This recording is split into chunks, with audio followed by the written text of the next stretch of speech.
Our guests today, two incredible sports guys who have become amazing authors, Bruce and Evan Dowbiggin, Joe Tilley's Great Canadian Sports Show. Coming up!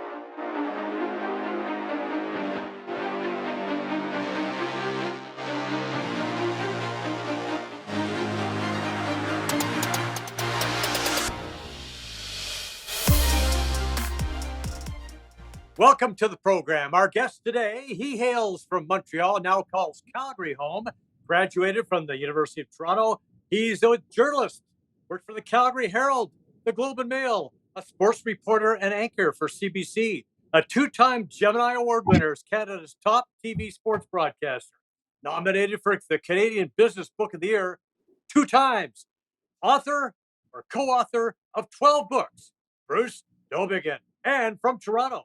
He's a sports statistical writer and researcher for TSN. He operates TSN's Twitter/X page. He's been with TSN since 2009, co-author of Inexact Science, co-author of Deal With It, the book we're talking about today, Evan Dowbiggin. Bruce, Evan, welcome to the program. Good to have you here. Good to be here. Hey, Joe. Thanks for having me, too. My pleasure, sir. My pleasure. Now, Bruce, you've written a lot of books. Are you trying to catch Brian McFarlane here or what? I think I'd have to live to 120 to catch up to Brian. Brian and Stan Fischler, they dashed him off every 6 weeks, I think. But right. You know what? When I first got asked to write a book, I said, oh, yeah, and I'll grow a third eye, too. When am I going to do this? And next thing I knew, now I got 12 books and probably another couple on the way. So, yeah, it's funny how things happen.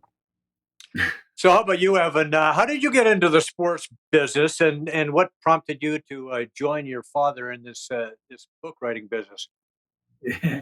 Yeah, I guess starting off in the sports writing field or sports coverage field was with TSN. I got a job at Sports Center just about at the end of the summer in 2009. And, behind the scenes and doing like highlight packs and news stories and cutting, once in a while, but depending on time of year, certain things would happen, like the NFL wheel thing. Sometimes I cut that for you to for us. Yeah. I think I have the emails, or maybe they're not around, maybe they're deleted now. But anyway, there are the emails that can prove it. So yeah, that's the kind of stuff I was doing until 2015. Then they approached me and said, "Hey, we've got a daytime guy who gives research and stats for us. How about somebody who was in during the nighttime action and running a Twitter or X page about that, running graphic boards and all kinds of things up to the minute kind of things." And until last September, I did nighttime for about like 8 and a half years or something. And now I work the daytime side from 10 in the morning, 6 p.m., that kind of thing, but sort of teeing up what's going to happen and what happened the night before. So that's how I got into it. I was kind of interested in it anyway, and they were, hiring people doing internships as well in that time in 2009 because they just expanded to TSN2, which seems quaint now, 5 feet. Oh my God, yeah. Such a run on bringing people into the industry, and I just took advantage of it. There's like a trial run and audition thing, and I guess I passed because they kept me on for a few more years. And so that was a long time ago now, but that was just summer of 2009. So that's when I broke into it. So I had the experience of being a fan and being obsessed with stats before that too. So it's kind of like I'd given myself the schooling, I guess you could say, rather than I did a university, but I didn't do broadcast journalism or one of those sports journalism courses that a lot of my coworkers and peers have done. So lucky in that sense.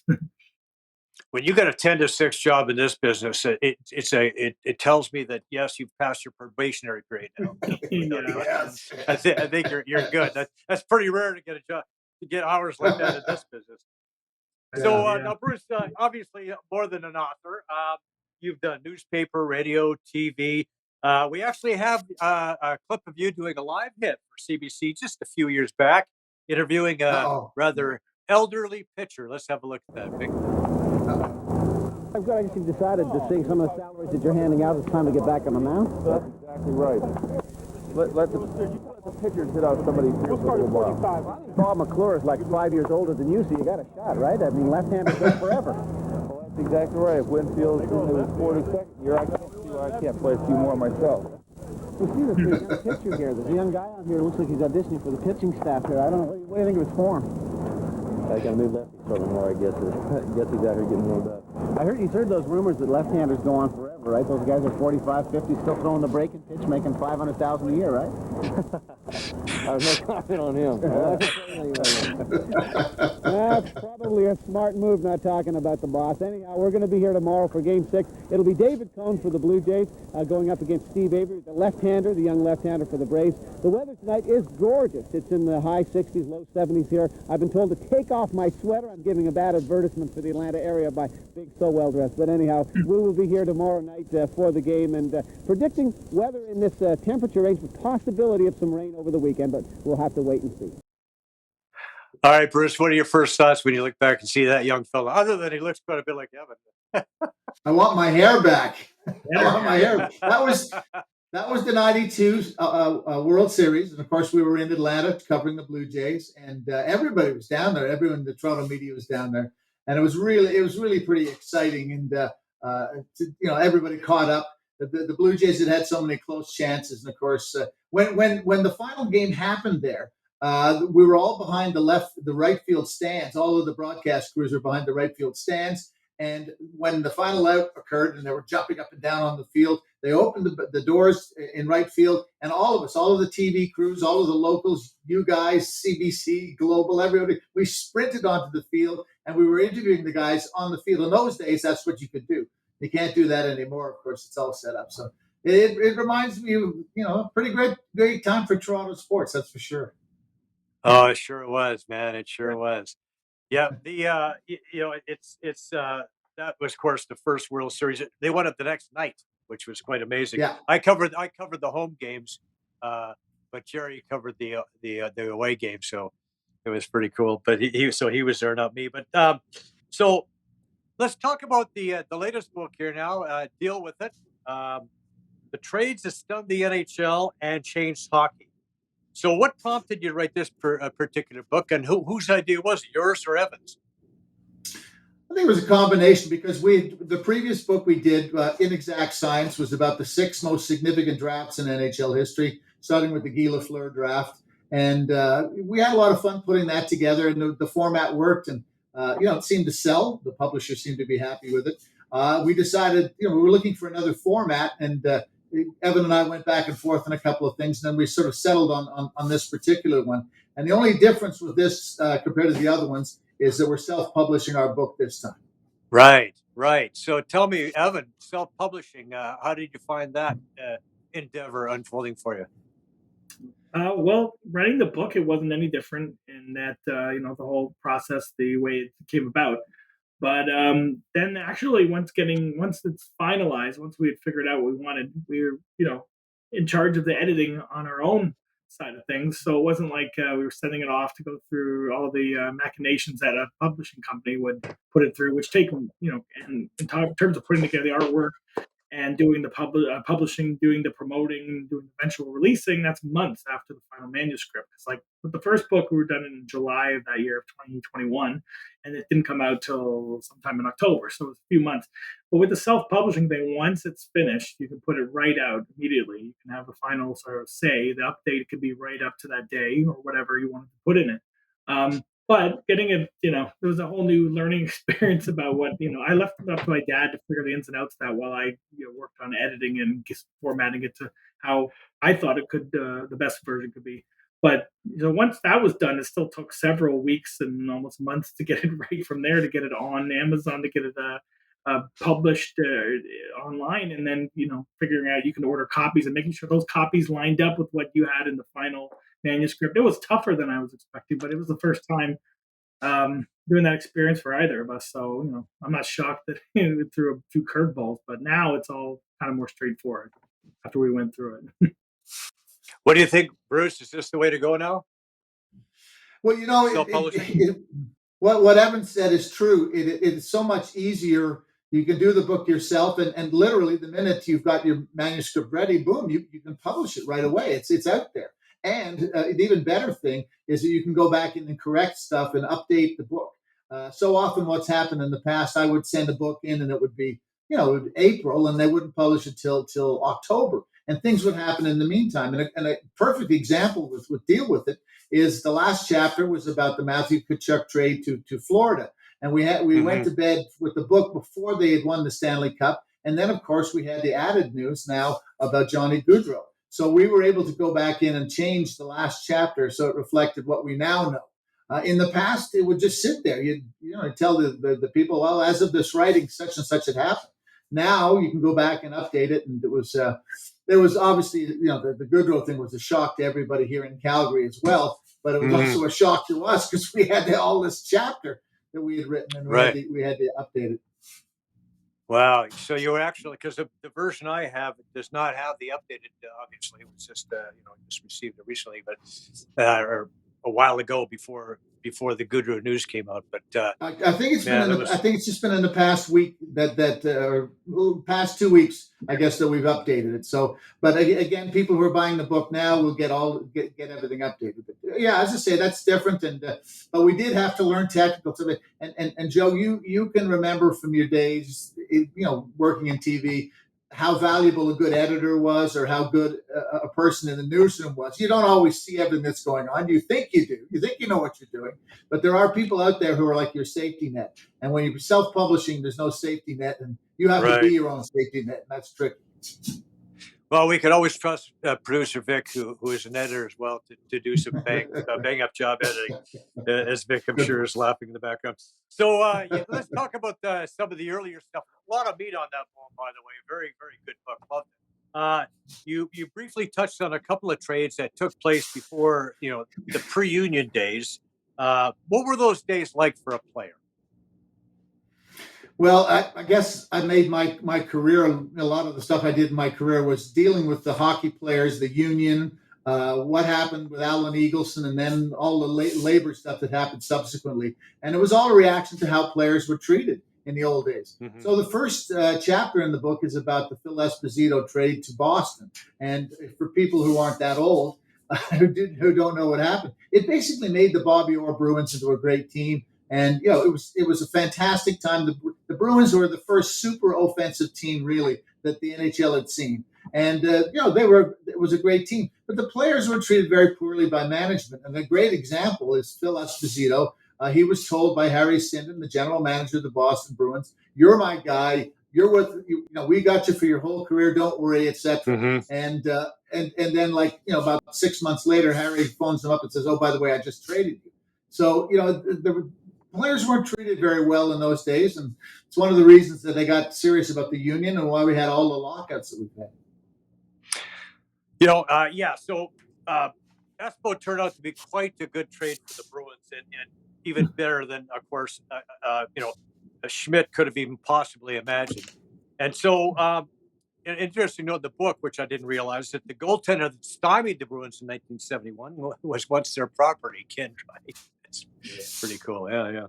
So, chapter 3, the Big M. Frank Mahovlich dealt to the Red Wings. Then, of course, the Habs. We had Frank on the show, actually, a while back, and he said that making the transition to the Red Wings and the Habs wasn't as difficult as you might expect. Of course, it helps when you've got talented teammates. So let's roll that, Vic. Was that a tough thing to get used to, playing for the Red? No, I fit right. If my career would have been twice as good if I would have started in Montreal, but that's hard to imagine, know, because I just loved it there and playing and getting assists on Beliveau's 500th goal. Wow! Of course, I got the assist on Gordie Howe's 900th goal or something. Wow! 700th goal. Yeah. But anyways, that was amazing to play with Beliveau and players of that stature. Was the vibe different there? Oh yes, yeah. No, they were serious business. The Montreal Canadiens. Mr. Pollock was about the brightest manager I've ever played for, and knew the game well. Yeah, compare that to Punch Imlach, right? Who did not treat Mahovlich so well. Were you Evan? Were you surprised to hear about how bad it was for a player like Mahovlich?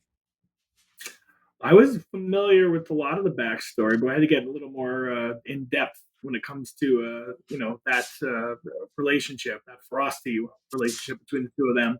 And I didn't know that. I figured, it sort of like grew over time from the very beginning. That Frank got on the Leafs, and well, actually, he predates Punch being the head coach and GM. But then once he arrived, things were went off the rails. And according to Frank himself, it wasn't really right off the bat. It wasn't until he got serious about his own worth.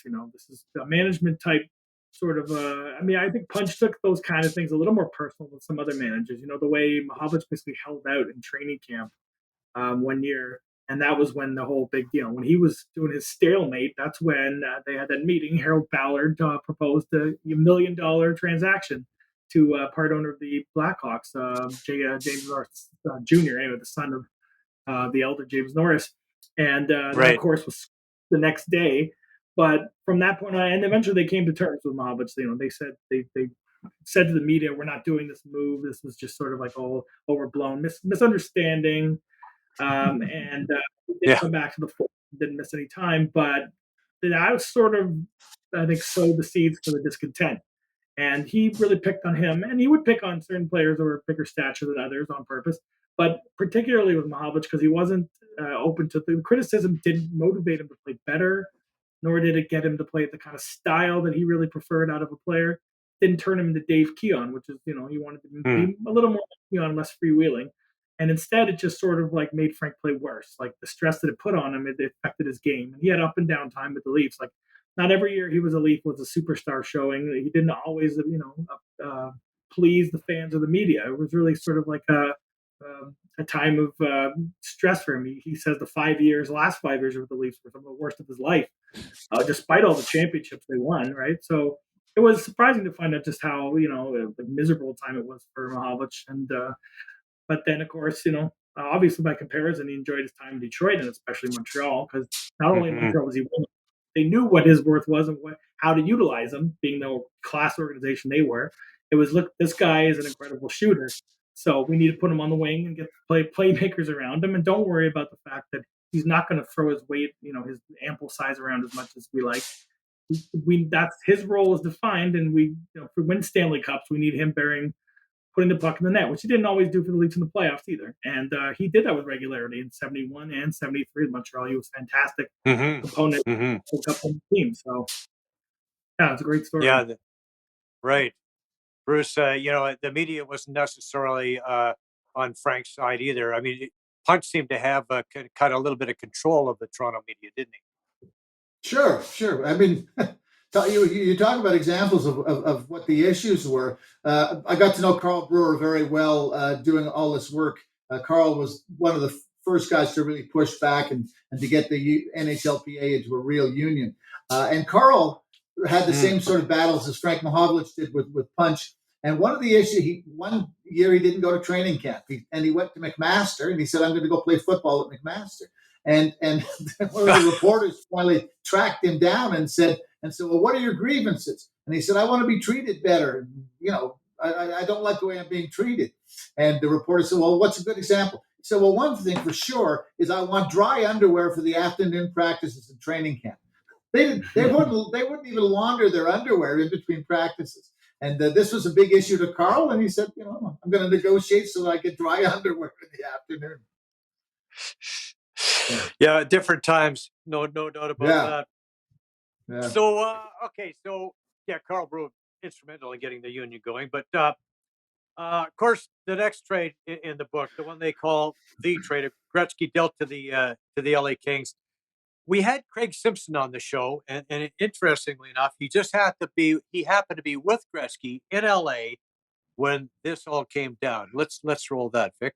When I landed at the airport with him, he goes, I said, "What's going on? There's like all these kind of rumors." He goes, "Well, yeah, there's some things happening." And then we went to Janet's condo to just get some stuff, because we were actually going to stay at Alan Thicke's place.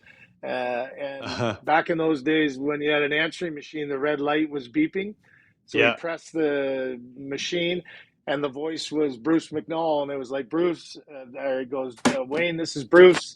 Sounds like the deal is going to get done. And he started going through this, and I'm looking, going, oh, you got to be kidding me. So the fact that we had such a good team, I mean, we went 16-2 that year to win the Stanley Cup, and the 2 losses were not even really, a big concern. So that team was such a good group, and for me as a 21-year-old kid, coming into that, I thought, like, what an opportunity here to play. And then now, boom, it's all changing with Wayne getting traded. So it was a surreal time.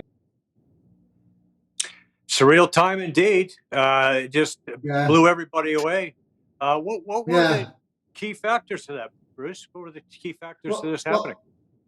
I can remember being at my desk at CBLT, and people kept rumoring this was going to happen. And in those days, you remember you used to get the teletype would come in, and it had the stories, and 5 bells would be a big story.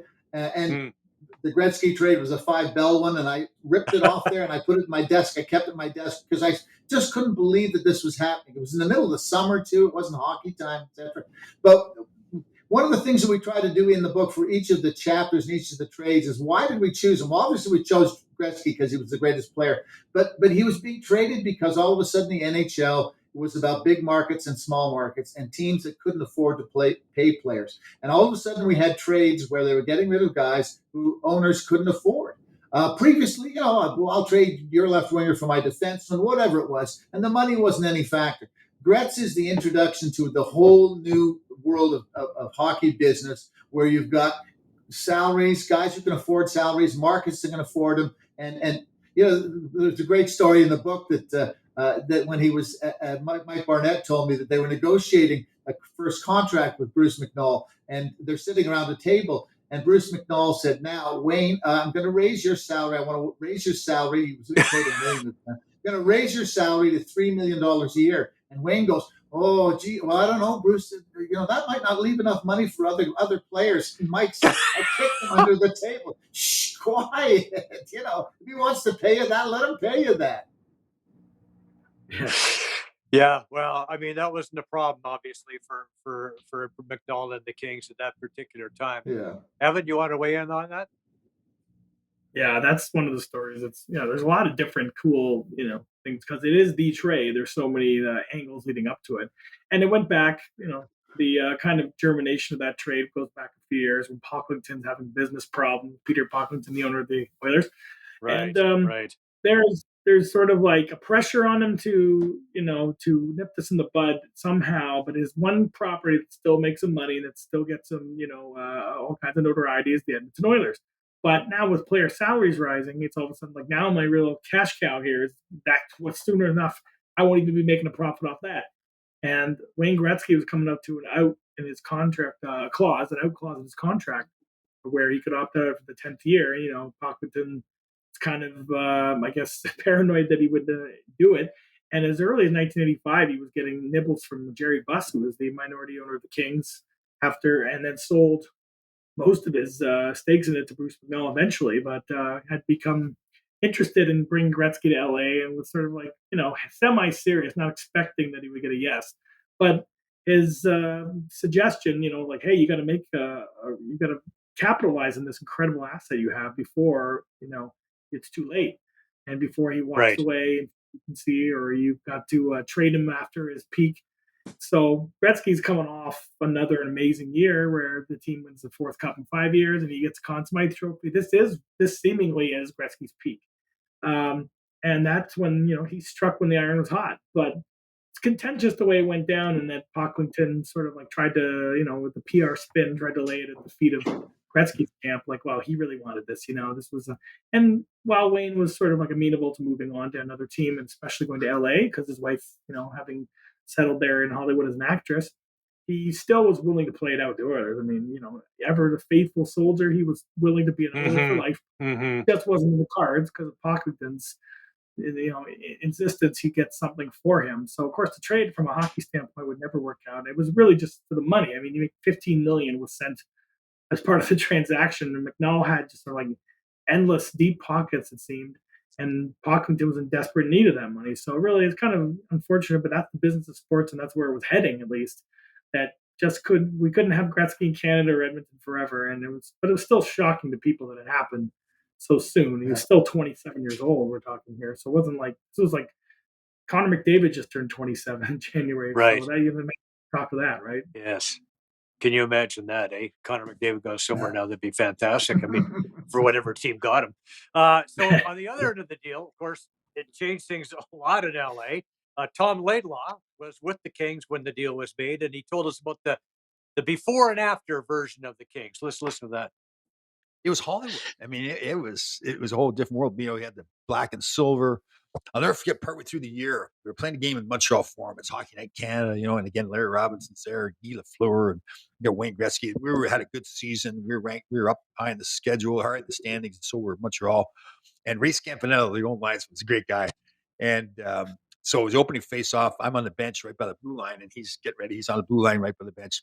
And he turns, he looks at me, he goes, "Tommy, this is unbelievable." You know, he was excited because you just sense the whole, it's a Montreal Forum, all the great players, Hockey Night Canada. So it went from being, you know, again, we still, you know, probably obviously the team was better with Wayne, but we had that good team before Wayne, but it was we were kind of irrelevant. And now we became not just relevant, but we were the place. And it was a place that when I got traded, the story of a lot of people thought, well, geez, why do you want to go to LA to play? You know, it's an awful place to play. And once you get there with the weather and then Wayne shows up and you think, man, this is the best place to play. Yeah. Yeah. What a turnaround, eh? Yeah. And the irony is that. So go ahead. The irony is, no, I was just going to say that the irony is that Wayne went to LA and he never won another Stanley Cup. And Mark Messier stayed behind in Edmonton, won a cup. And in fact, Marty Gelinas, one of the players that went to Edmonton, he won a cup. But Wayne, for all of his trying, he never was able to get a fifth cup, and Messier did. And that's kind of an interesting footnote to that trade. Right. Yeah. But look what happened. Book too, by the way, where he says he just walked up to McNall and said, "Look, I think I'm being a little underpaid, and my new contract's coming up. Well, what do you think you're worth? Oh, $300,000 a year, or whatever the term was." Like, okay, well, there we go. Let's make a deal. And I'm like, whoa, this has really changed. This is not an NHL team that I'm used to. You'd worked for the Rangers before that, and you couldn't just go up and demand a salary like that and get your terms met. You know, so funny to use that. Yeah. Because, yeah. And it had the snowball effect, and over and over and over and again. And look where the league is today as a result of all that, right? Pretty cool. Yep. Okay, another deal. Mark Messier to the Rangers. Hard to believe that the greatest captain in NHL history started as a bit of a problem child. Didn't realize that until I read the book, how bad it was. Tell us about Messier's transformation, I guess. Well, he was a bad boy in his early days. He was undisciplined. The famous story, of course, is that I think it was his rookie year, and he was late. He was going to be late for the team flight. So he called Glenn Sather, and he said, "Glenn, sorry, man, I'm just going to be a little bit late. I'll get to the airport." And Glenn said, "No problem. There'll be a ticket waiting there for you." And so, of course, he finally gets to the airport, rubbing the sleep or whatever out of his eyes, and he finds out that in fact the ticket isn't for an NHL city. He's going down to the minors, and that was Glenn's way of getting his attention. And he was an undisciplined player. He was very physical, and he it took a while to find his niche with the team itself. But the Ranger trade, and again, the reason we put the Ranger trade in there is that he was able to go into the biggest communications place in the world, New York City, that hadn't had a cup forever, and he was able to deliver it. He wrote a check with his mouth that he was able to back up with the seat of his pants, and that made it a fantastic trade. Oh, I sure did. Yeah. That was New York was dying for a cup. Okay, Cliff Fletcher pulled off some great deals. Of course, you talked about the Gilmore deal, 5 for 5, biggest deals in terms of numbers ever. Clearly precipitated by Gilmore, but it really worked out for Killer, didn't it? Yeah. It's the Gilmore trade. I mean, when you start, a lot of the trades talk about the economic landscape of the NHL shifting in their particular period of time. But, starting with Gretzky, we go from that to Gilmore, or to Messier, then Gilmore. these are all sort of like these are marquee players on strong Canadian teams. Now they're leaving for U.S. franchises that can afford to pay them, premium top dollar. Although in the case of Gilmore, it's not an American franchise, but the Leafs are a team with now Howard Ballard is out of the picture as a new ownership group that is willing to put money into the franchise. So Doug Gilmore is going to go there and get what he wants financially, and he hopes get what he wants on the ice, which that was still a question mark. It was up in the air that now the Leafs have got this great center. They really hadn't had anybody at that position that looked like a number one leader center since Daryl Silver. So there's a bit of excitement but trepidation because the Leafs have made trades before. It always just blows up in their face. And yeah, they're getting the best player of this deal, obviously. But what's it going to do for the team? Because there's still other areas and they were struggling. So it was a big bomb to drop right in the middle of another sleepy, poor season for the Leafs. But it turns out that it wasn't hyped enough maybe at the time it happened. It really did transform the franchise for the next few years. And while the Flames didn't quite fall apart right away, didn't have a very good year that season, but they were a playoff team for another few years, just sort of a slow decline in their part. That was a trade that people even on the outset were kind of questioning what the heck they were doing. They were going for some sort of question mark players. And it was all bet. They really weren't trading for youth. It wasn't like they just raided the Leafs farm system and said, give us all your top prospects here.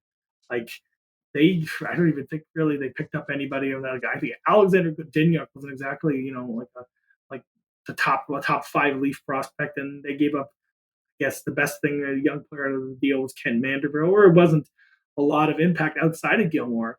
But because he was such a superstar for the Leafs and nobody that the Flames brought in did anything of note, is why this deal is so significant. Not just the fact that it was 10 players, obviously, making it one of the largest transactions in the history of the NHL. It wasn't like the first chapter we do with the Bruins and Blackhawks was more of a seismic, obvious win in the case of the Bruins. Yeah. And this doesn't win the Leafs a cup, obviously, as we know. Right. But it really does signal the end of Canadian teams other than the Leafs, being able to hold on to their marquee star players. They all want that $1 million salary now. And Gretzky's trade and signing has really started a domino effect here, spread to the other Alberta team even, So right. Really, this has a lot of drama in it as well, this story. And there's a great story in there too. There's a great story in there too, because of course Gilmore understands that he's in trouble in Calgary, that they're going to trade him. And one night he's in his hotel room and he gets up in the middle of the night to go to the bathroom, and he hears somebody in the next room talking, and it sounds like he's hearing his name, and he gets down on his hands and knees. And he puts his ear underneath the door. And of course, it's the general manager in the next room who's talking to somebody saying, I got to get rid of Doug Gilmore. I got to get him out of here. And it took a little while after that, but it eventually was traded over the Christmas holidays. And since I started living in Calgary, I understand what a huge blow it was to Calgary. They brought him in. He helped them get a Stanley Cup in Calgary. But the team was never the same after. It hasn't been the same, really, ever since. But can you imagine the guys listening under the door? And the general manager, his eyebrows is talking to somebody about trading. Yeah, that's pretty unusual. I love that from the book too. And you also had a quote, I think it was Frank Orr back in the day, saying he heard about the 5 players that the Flames were getting, and he said, "Okay, and who else? That's it." That's what they're getting. Surely there was more or something along those lines. Yeah. So no doubt. Sure, there must be more. Yeah. No doubt. Surely there must be deal more. in Flames history, right? Yeah. It was really tough for them, and they were such a good team. They were as good as the Oilers almost, and they had the 1 year where they got to the Stanley Cup final, and the Canadiens beat them, and then they had the 1 year in '89 where they won. But they should have been so much better, and they should have been much better known. But again, the Gilmore trade is a concession that they can't afford to pay players anymore. At that time, they couldn't afford to keep him, and they had to make some sort of a deal so that they didn't lose him completely. Yeah. You got to get something for him, otherwise, you just lose him. Okay, Patrick Waugh. Remembering that nasty spat between he and Mario Tremblay and Ronald Corey, we knew the moment that happened that he was gone. Everybody knew it was clear because he turned and he said, What did he say to him? F. Yeah. I think he said, "Et tu compris," which is you understand. He's like he said it in English, I believe. I don't know which one he said it to English first. I think it might have been Tremblay, and he said it to Corey's. I just played my last game with a Montreal Canadian, and then he stared at Tremblay, a little death stare, came back and repeated something else to Corey, and then he said, "Hey, tu compris," of course, and you understand. So that's the look of concern on Corey's face as he gets this vehement reaction from his star goalie. It's it's understandable now looking back at it, but yeah, he had a very public flare up there in front of his coach and his team president, and you don't see that usually in sports, especially hockey. That's what makes the moment so iconic for both good and bad reasons, obviously. Especially good reasons if you're an Avalanche fan, obviously, but. You like Canadian Bruce, who do you blame? Bruce, who do you blame? Well, what we say is do in the book, or we show in the book, is that the Canadiens had gotten to a point where they were sort of living off of their reputation that had been built up by Frank Selke and Sam Pollock as a great team. They thought that everybody that they would hire was a genius, and every player they brought in was going to be a champion. And they had Patrick Roy, and he helped them get to the Stanley Cup and to the Stanley Cup playoffs a bunch of times. But they didn't understand that the organization wasn't the same organization anymore. There were way more teams in the league. They couldn't own it. They couldn't fool people about trading for draft picks, all the things they'd done in the past. And yet they seemed to be the last ones to understand that. And Patrick Roy leaving, all of a sudden they looked around and went, whoa, nobody leaves the Montreal Canadiens. Well, yeah, now they do. And you've got no recourse. And the Canadiens have not been the same team really since. They've had a couple of sniffs, but not very close. Yeah. And the Avalanche made the final in four of the next 6 years, or sorry, made the final four in 6 of the next 8 years. Yeah, won the Stanley Cup twice. Obviously a little bit of that had to do with Sir Patrick, right? Yeah, quite a bit. They had the goal. I mean, they had the talent already built up to be a Stanley Cup winner, but the one thing missing for them when they were in Quebec still was that goaltending. They couldn't really. They had drafted Jocelyn Thibault, who eventually was part of used in that trade. There's no guarantee. I mean, looking back, maybe they could have gotten some championship out of that, but they were up against the formidable teams in the West. It was very compared to what it is Detroit now, year after year. It was very top heavy. Detroit, Dallas.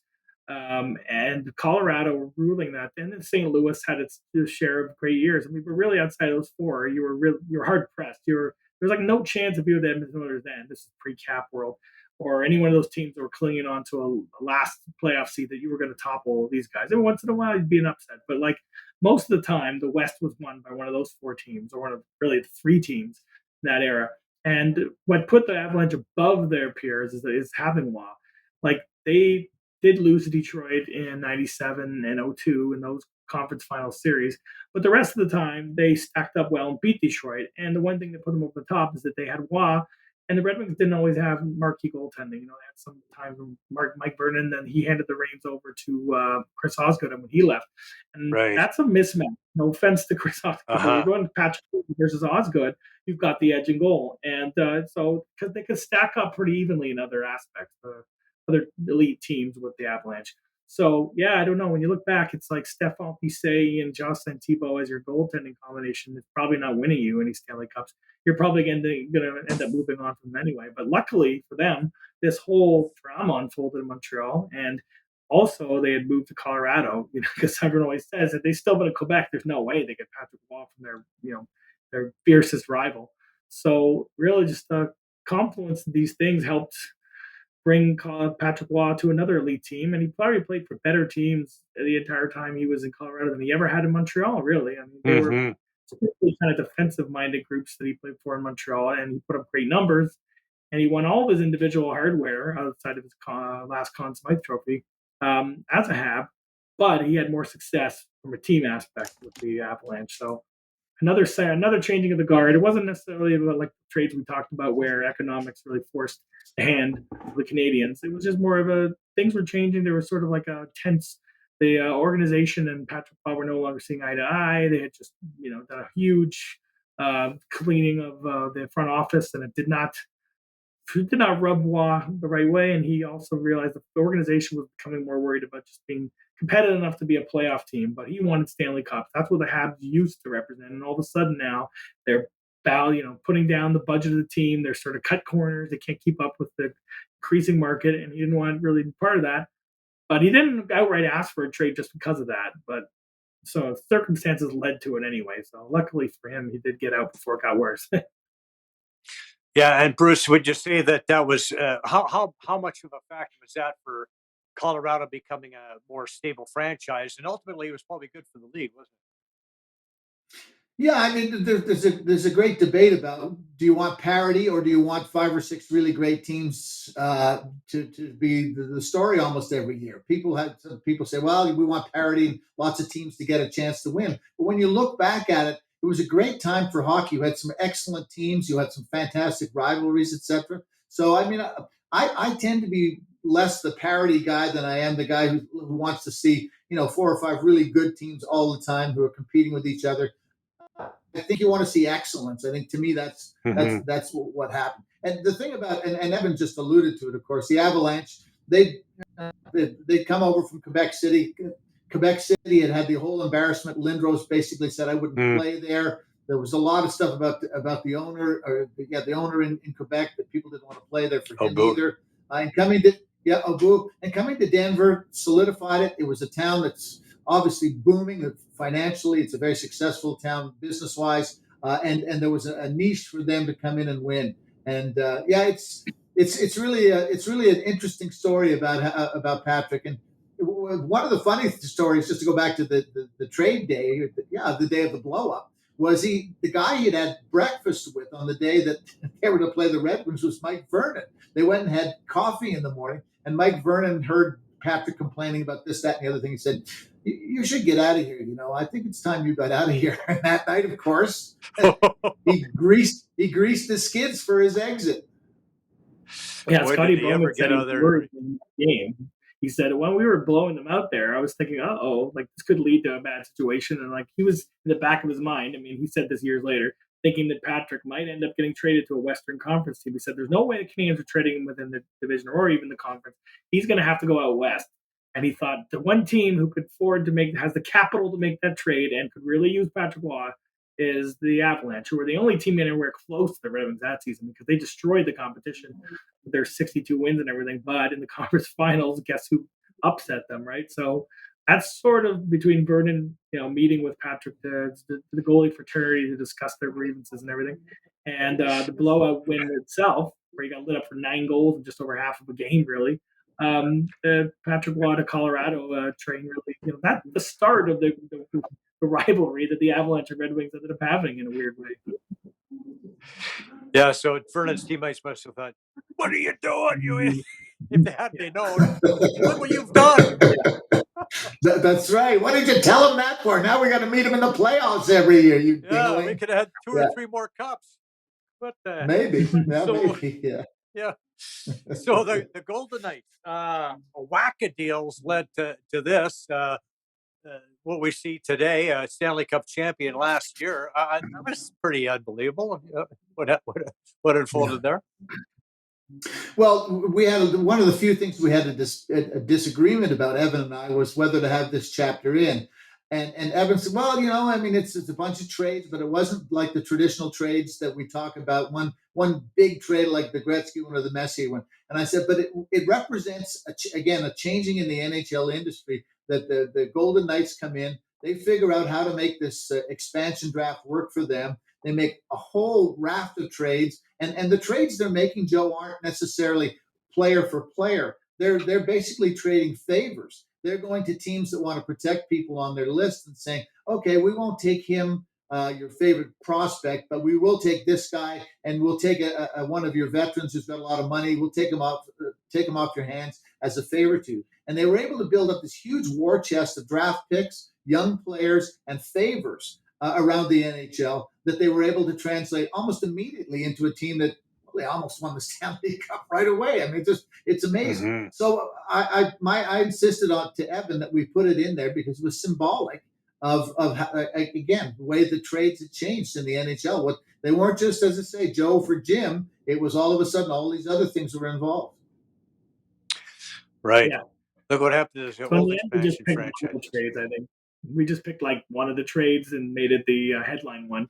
But within the chapter, we talk about all the other side deals. So it was just Yeah. the one that they made with Columbus involving William Karlsson picking up the contract, the wayward David Clarkson deal that had started in Toronto, and then going from Right. there to describe the story. So yeah, I mean, I was kind of thinking this is a little unorthodox. What are people thinking or going to think about how it's sort of like we're really manipulating and picking and choosing a subject for a chapter, but over time, my dad explained what the chapter should be like, and sort of it won me over. And I thought, okay, well now this is a relevant and recent enough story. It's not just telling stories from ancient past that people are going to sort of be familiar with. This is something we can all remember because it happened 7 years ago, and it led to a cup championship eventually, and a team that's still considered one of the elite, contenders in the league. We can all put points, but all the way back to that is where you can really find that the genesis of it. Yeah, none of that happens without all those deals. Yeah, obviously. Yeah. So yeah. Yeah. Well, and the chapter wouldn't have been much if at the end we said, and the whole thing was a complete failure, but it seemed interesting at the time. No, they won the Stanley Cup. That's why we're writing this chapter. Yeah. It's hard to ignore that winning a Stanley Cup. Hasn't happened here in Toronto for a little while. Really? Hasn't? No, when? I thought it was just the other day they won a Stanley Cup. Seems like every day when I watch TSN, they're winning the Stanley Cup, aren't they? In a simulation. They're so close. So they were close. Bruce, you had a health scare back a little while ago. Tell us how you feeling and what happened. Oh, myself personally? Yes. New Year's Day 2002. I'd been traveling to Florida and I came back, and this is in the middle of COVID time, and had a bit of a stressful trip coming back from Florida to Calgary through Dallas. And I wasn't feeling all that great for a little while after I got back. And then New Year's Day, I got up and I said to my wife, I can't do this anymore. A couple of nights before I had passed out, I fainted twice. But I just thought I was taking blood pressure medicine or something. I was making me lightheaded. Yeah. And I woke up and my head was on the floor, and I'm looking at my wife, how did I get down here? But I thought, oh, well, it's just this medicine. And I gave it a couple more days. And then New Year's Day, I just said to my wife that call the EMS people. This isn't good. And it turned out I had a bilateral pulmonary embolism, and it came pretty close to the end of the story. I went over to the Calgary Health Campus. They took good care of me. I came back home, had a relapse, had to go back in, but I'm better today. I have to take blood thinners and all those kind of things like us old guys do. But it survived. It was a scare, and it came. My own feeling is it came fairly soon after I'd had my what's his name shot for COVID, and I suspect that maybe it had upset my system because I'd never been an unhealthy person in my life before. Right. Well, you look pretty good. I know you're still golfing a lot, and everything else is good. Evan, is your dad doing okay? Yeah, no, he was here a couple months ago, and he's going to be back here in a month as well. Doing the rounds because my brother lives out in Fredericton, and then there's me and my sister who just got married. We're here in Toronto, so they live out in Calgary and they enjoy it. That's the whole for years they've lived out there. So there's a whole system and lifestyle around there that my parents really enjoy still. But so they make time to come out here every so often. But every time he comes out here, I think last time he was here he didn't golf, but it was a little bit busy for that because there was a wedding to sort of organize and finalize. Right. So he's out there half the time whenever we try to get in touch with him so that my daughter can talk to my parents. They're at the golf course or something, or at the driving range. So yeah, he's pretty active. If I can tell you a quick story, I think I'm about 13 or 14 right now. That's great. I'm playing better. I just can't putt. If I could putt, I'd be better. I'll tell you a quick story. My daughter who just got married. She married the son of Eric Duhacek, who you probably know quite well. Yeah. He was at the Globe and Mail for a long time. He was on Hockey Night in Canada. So Eric is my daughter's father-in-law. And we were having the rehearsal dinner the night before the wedding. and we're just coming out of the rehearsal dinner, and somebody came up to us and said, "Did you hear what happened?" I said, "No, we hadn't heard what happened." Well, Johnny Goodrow and his brother were killed on their bicycles tonight. They were coming home from a rehearsal dinner for a wedding, and the next day they were supposed to be going to a wedding. And here were Eric and I, his son, my daughter, were getting married the next day, and it just for the two of us as parents, it just really whacked us. And obviously, he and I both know Johnny fairly well from covering him. I didn't know Matthew, obviously, but I knew Johnny fairly well from being out here. Anyhow, it was one of those moments that really struck us. And Eric had helped us a little bit because the last chapter in the book is about the Matthew Tkachuk trade to Florida and Johnny Goodrow basically leaving town as a free agent. So yeah, it was one of those moments. You've covered stuff, Joe, that they hit you upside the head, and you just go, "Wow!" It was really quite shocking. Wow. Yeah, that does bring it close to home, no doubt about that. So we have we are partnered here on the show with a group called Believe, Become, Be You. It's a mentorship program for kids 10 to 17. What's the message that you have for kids today, Evan? I mean, people are struggling with social media, bullying, and all kinds of, they've got issues, kids today that like maybe Bruce and I didn't have. Maybe you got a little more feel for what's going on. Yeah, all that social media stuff seemed to come out. Well, you know what? Before Facebook really took off, and that happened when I was like in university. So by then I'm kind of out of the stage of the high school, crowd.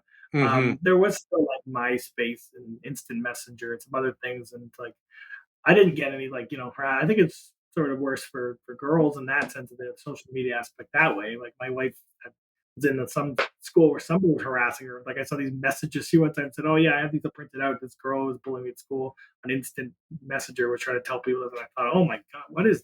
I don't remember high school being like this. So, but then I didn't have. There wasn't a threat of Facebook in high school, no, let alone Twitter.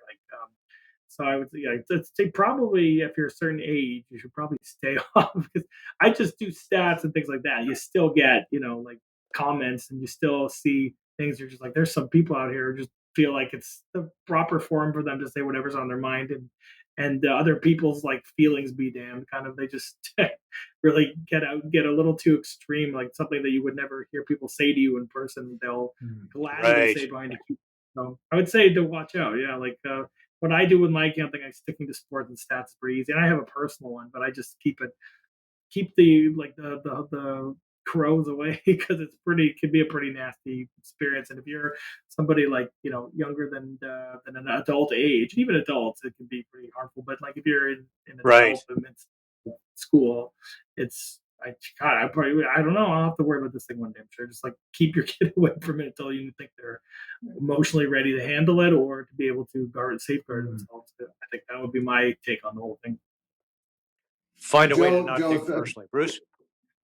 Yeah, no. If I could be like Grandpa Simpson here, I would say I told all my kids that the number of people who really matter in your life, really matter in your life, you could probably fit into an SUV. Maybe it's a bit of an exaggeration, but this idea of going online and seeing stuff online and taking it all to heart, those people don't care about you to start with. So don't let it drag you down. And my other piece of advice is that, we hear all the time about people say, follow your passion and follow your passion.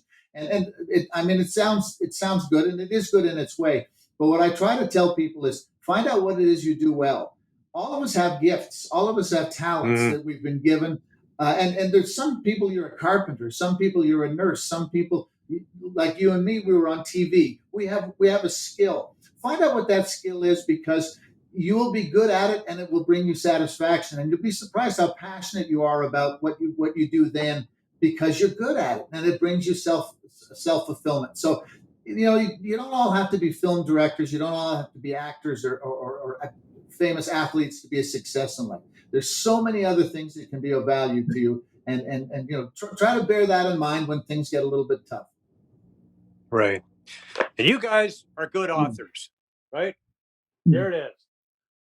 The best, baby, the best. Deal with it. The praise it's done. The NHL and Change Hockey by Evan and Bruce Dowbiggin.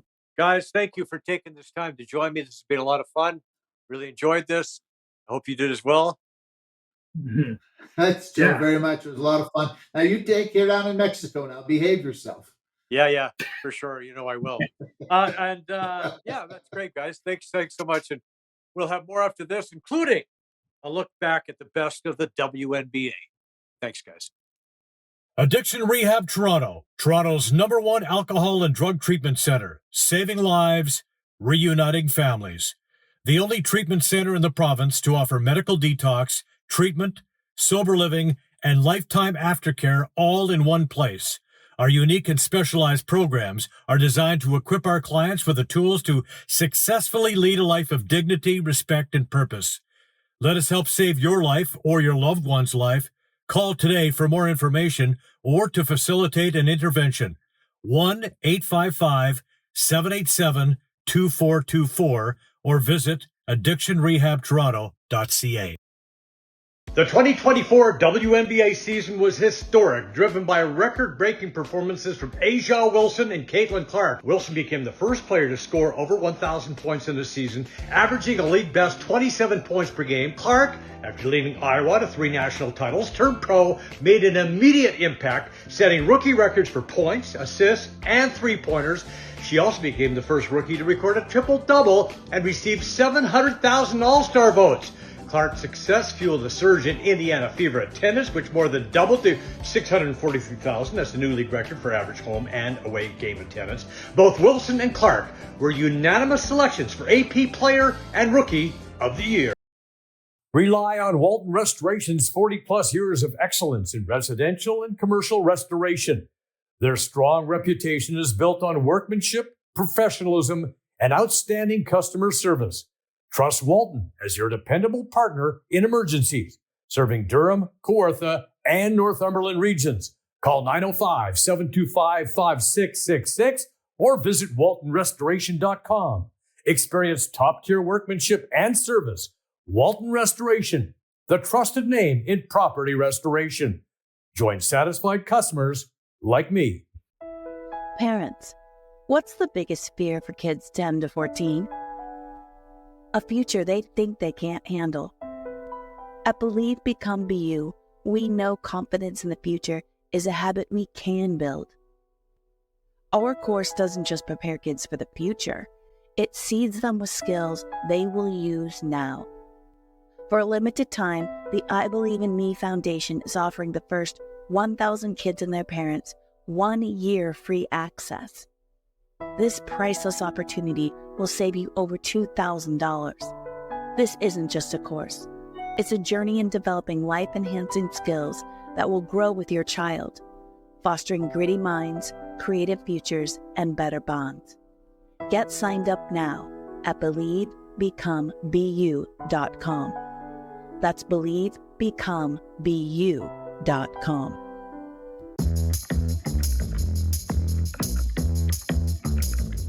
Hi, I'm Joe Tilley, and I want to tell you about the painting pros. Patrick and his crew recently came into my home and they painted the walls, they added some color. It's fantastic, and I can't be more satisfied with the work they did. That crew is tremendous. They were professional, they were courteous, they were respectful, and they did a fantastic job. Look at that. Look at that color. I just can't stress enough how satisfied we truly are with Patrick and his crew. For all your painting needs, go with the pros.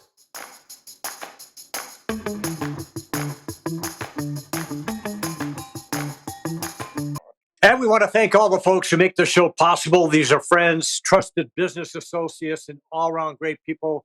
We highly recommend them all. Thank you for your support of Canadian sports. A reminder that the show is available on iTunes, Spotify, Breaker, and wherever you get your podcasts from. Also, check out the show on YouTube. All of our past great shows are on there. Clips, shorts, like and subscribe. It's absolutely free. Thanks once again to Bruce and Evan Dowbiggin for being in the program. Thank you for watching. We'll see you next time. Brian Gribben Insurance Planning, helping you solidify your financial future. At BGIP, what we do that's unique in the marketplace is we show people how to spend and enjoy their money in the early years of retirement without the fear of running out. Also, we're able to do this without you having to change financial advisors. Please look us up at bgip.ca today. Let's book a 30-minute phone call to see how we can bring value to you and your family in your planning. Call Brian today for all your retirement needs. We did. 905-686-5678. MNP, a leading Canadian national accounting, tax, and business accounting firm. MNP proudly serves and responds to the need of their clients in the private, public, and nonprofit sectors. Through partner-led engagements, MNP provides a collaborative, cost-effective approach to do business and personal strategies to help people and organizations to succeed across the country and around the world. With local offices in Oshawa, Mississauga, Burlington, and more, their team is here to support you. Visit mnp.ca today to learn more. Rooted in 60 years of tradition, Sleepy Hollow is a private golf club with a friendly community of members just minutes from Toronto. With mature trees and rolling fairways, Sleepy Hollow provides a challenging and enjoyable experience for passionate golfers. Enjoy great golf, amazing dining, and a picturesque patio second to none. Visit sleepyhollowcountryclub.com. Joe Tilley here. My wife Penny Claire and I recently took an amazing trip to Egypt and Jordan with Trip Oppo. And here are our top 10 must-dos. Last but not least, we relaxed at a luxury resort and took a dip in the famous Dead Sea. This beautiful resort was a perfect way to cap off our incredible adventure in Egypt and Jordan. After days of exploring ancient ruins and bustling markets, it was wonderful to just kick back, put on a little mud, and soak up the sun by the Dead Sea. Oh, I almost forgot to mention the amazing cuisine in Egypt and Jordan. Don't forget to try the delicious local food like mouth-watering Egyptian barbecue. And the best part is that our Trip Oppo tour includes almost all of the meals, so you can indulge in the local cuisine without worrying about opening your wallet. I would highly recommend that you book your next trip through Trip Oppo. Call them today. Guests on Joe Tilley Sports receive a gift certificate from Classica Imports. Top of the line imported men's clothing. Check out the Classica Essential Collection now. Go to shopclassica.com.